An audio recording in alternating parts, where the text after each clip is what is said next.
મોતિયાના operation તો અત્યારે આધુનિક પદ્ધતિથી જ થાય છે, પરંતુ સ્પીડી રિકવરી માટે દર્દીએ કેટલીક કાળજી રાખવી પણ ખૂબ જ જરૂરી છે.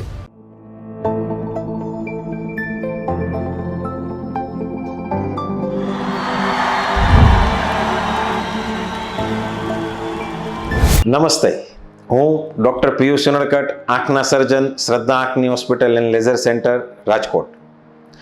મોતિયાના ઓપરેશન બાદ દર્દીને જ્યારે ઓપરેશન થિયેટરમાંથી બહાર લઈ આવવામાં આવે છે ત્યારે વ્હાઇટ કલરના ચશ્મા પહેરીને જ લઈ આવવામાં આવે છે.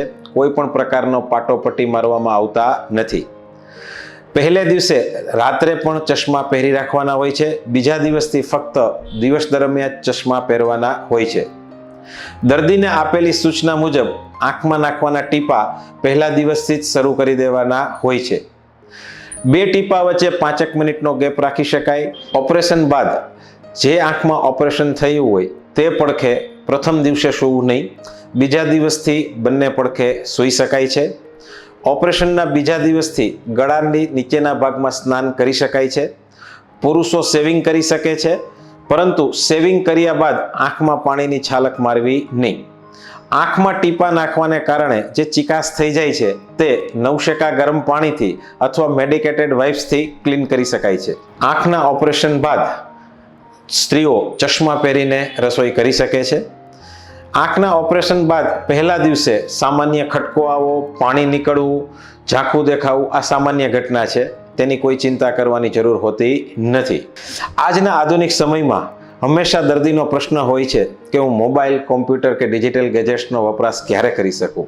મારે આપ સૌ લોકોને જણાવવાનું કે ઓપરેશન બાદ ઇમિડિયેટલી બીજા જ દિવસથી મોબાઈલ, કોમ્પ્યુટર તથા ટીવીનો આપ પ્રમાણસર ઉપયોગ કરી શકો છો અને આપની આંખને અનુકૂળતા મુજબ ધીરે ધીરે તેનો ઉપયોગ વધારી શકાય છે.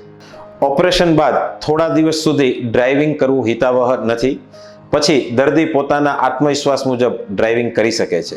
આપને ફોલોઅપમાં જ્યારે પણ અમારી હોસ્પિટલમાં બોલાવવામાં આવેલ હોય ત્યારે દવા, ટીપા તથા ફાઇલ સાથે લઈ આવવી ખૂબ જ જરૂરી છે. મિત્રો, અમે આંખને લગતી આવી માહિતીઓ આપના સુધી પહોંચાડવા માટે સતત કાર્યરત છીએ. તો અમારા આ વિડીયોને લાઈક કરો તથા આવી જ અવનવી માહિતી મેળવવા માટે અમારી YouTube ચેનલ સબસ્ક્રાઇબ કરો.